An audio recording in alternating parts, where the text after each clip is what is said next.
আসসালামু আলাইকুম। এটা হলো বুট বুট আছে, সালাদ, শসা, গাজর মিক্স করা। আর এটা হলো চিকেন রোল,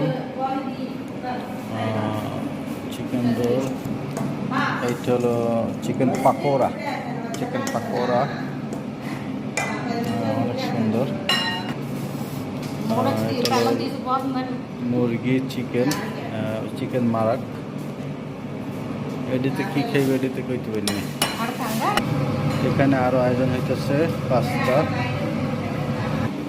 এগুলো সব হলো ইফতারের আয়োজন। একটু পরে আর 5 মিনিট পরে ইফতার শুরু হবে। ওকে, বাই, আল্লাহ হাফেজ, সবাই ভালো থাকবেন। আসসালামু আলাইকুম। এটা হলো বুট বুট আছে, সালাদ, শসা, গাজর মিক্স করা।